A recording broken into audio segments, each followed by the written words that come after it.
and gentlemen out there. We already woke up this morning, so congratulations. You all made the wake-up list, right? So give yourself a round of applause. That's right. We all made the wake-up list. It's a new day for showing up. And so this is another new day to take all that you're experiencing to lift yourself with the knowledge that's going to go forward, to lift yourself, because your health is your wealth, right? Yeah. Your health is your wealth. And I need you to say this: a new attempt can produce new outcomes. That's right. So allow yourself to be a beginner again today for what you learned. So as she said, I'm Shona Dennis. I'm the founder of Let's Meet at the Well Network. And so today I'm meeting at this well. This is a well meeting at the Health Expo. And so I'm excited. My responsibility today is to take you from know how to do now. Because we have to move. We have to move. You were born movers. And so first of all, let me give you a visual. What is this? The brain. The brain. That's right. We don't really think about our brains. We don't wake up thinking about our brains, neurology and neuroplasticity. But you're going to find out today in these couple of minutes that physical fitness, first of all, exercise is for prevention, neuronutrition, brain health, as well as the body, but not just attention. So we don't move just to get skinny and small bodies. No, it's for prevention, neuronutrition, not just attention. So keep your brain on focus as you write down. Make sure you got your cell phones to put in notes, things of that nature. So first of all, I wrote this curriculum. I put this curriculum together called the 5 P's of legacy success, because everyone in front of me and out here, you are living out a legacy, whether it be good or bad. So the first P of that legacy is physical fitness, the brain and body connection. So once again, you gotta write that down: brain and body connection when you're exercising. Keep that in mind. So exercise is for prevention, neuronutrition, not just attention. And so prevention does a couple of things. It reduces the risk of disease, disabilities, death, possibly, and I like to add dilly-dally. How many dilly-dalliers out here? Dilly-dally, that's right. The dilly-dally is the person that is complacent, procrastinates, they cannot make a decision for their lives and their legacy. So that's what dilly-dally means. You don't have time for dilly-dally. And so prevention is the most powerful, scientifically proven antidote against illness, against ailments of your brain and the nervous system. So we got to exercise, and great job for getting out here this morning and dancing. That's part of exercise. So in my notes I got, we cannot prevent what we do not understand, right? That's right. You cannot prevent what you do not understand. So it's always great to add to your health education and your health knowledge. And so let's think about our body today, this morning. Each part of your body, remember the little elementary song? Head, shoulders, knees, and toes. Every part of your body has an assignment. It has an assignment. The Bible tells us in Psalms 139, you are fearfully and wonderfully made. So if you think that you can do life without taking care of your brain health, it's not going to go well. Because why? The brain is the ruling system, it's the command system. It runs the show. So exercise is not just to be skinny and get fit and look good. It is for, first of all, taking care of your brain health. So in my notes, there is a biological relationship between your brain, your body, and your mind. So they all go together. They all go together. And so we gotta be aware. Awareness, awakened, and accountable to that. So physical fitness is critical because it deals with how you think, your cognitive, how you feel, your mood, your craving, self-control. All of that is important. So it's important to get moving actually in the morning if possible. But once again, I always tell people when I teach, create a design within reach and stand on that. Stick with that, commit to that, because your design might not look like my design. So you have to create a design within reach.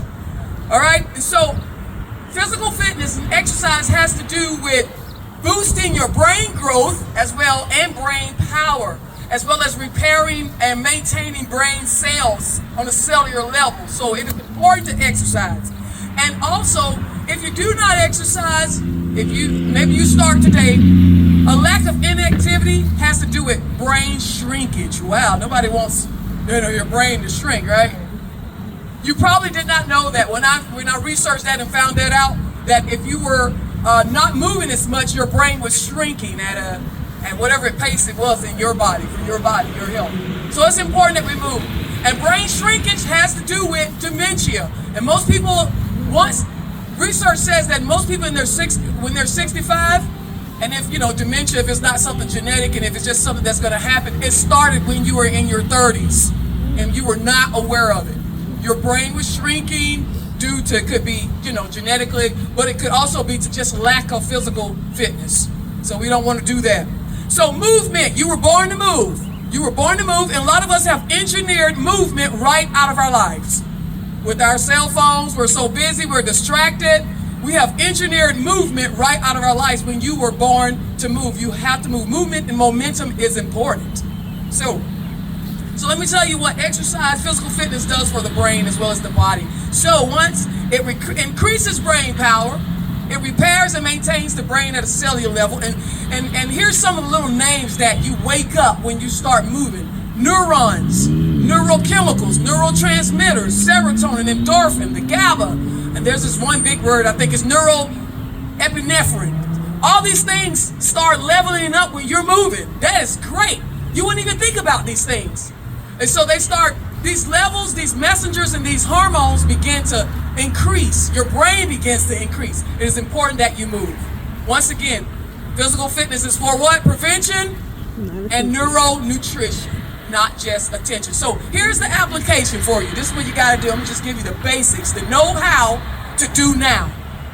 It's recommended, ladies and gentlemen, that you simply do work out 3 times a week, if possible, over a 12-week span. That's when results start kicking in, 30 minutes. And if you can't do 30 minutes, you got to start somewhere, right? Because nothing from nothing leads to nothing. So little goes a long way. Small change has big range over a long time. So that word prevention, let me tell you the design that I created. You see I'm all Armored up. So I created that design for my life. The symbol means strength and endurance. And so I'm very sentimental. I'm personal, so I like to wear things that motivate me. So I started investing into Under Armour, and I wore it every time. I mean, that's all I wear when I go to the gym. And then the word prevention got me in the gym from 3 times to 5 times. And all I do is about 30 minutes. Now, if I want to go over 30 minutes, that's me, but that's my design. Little abs, then the sauna for my mind, And so I feel happy about that. So create you a design today. There's Planet Fitness. There's walking in the neighborhood.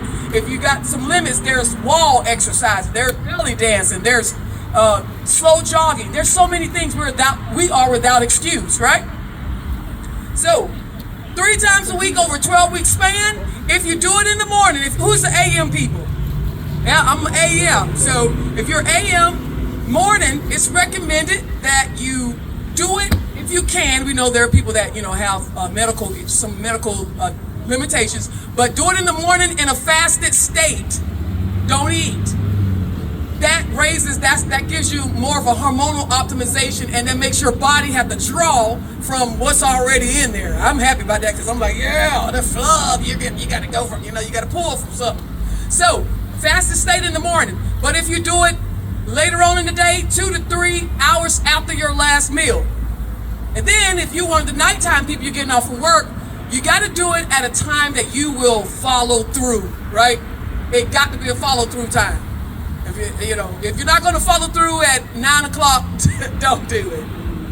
So got to be a follow through time. Let's see what else I got for you in my notes. Today, all the things that you've already done, you've danced, you've had these great instructors come up.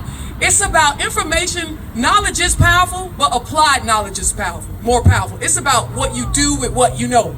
Everybody that's going to come up here and speak, it's going to be about what you do with what you know.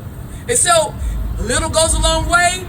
Small change brings small range over time. And here's the last thing that I'll leave you with. You can't just work out. That's great, but you got to eat as well. That little phrase, we are what we eat. You got to eat for cognitive health. You have to eat for brain health.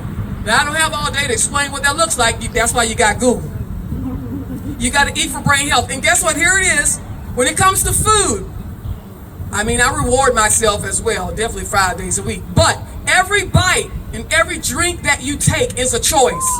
You can eat food that has a net positive, or you can eat more food that has a net negative. It's your choice. It's your life. It's your legacy. All right? That's all I got for you. Write it down. Stay moving. You were born to move. And remember, brain health, body health. Your health is your wealth. God bless you.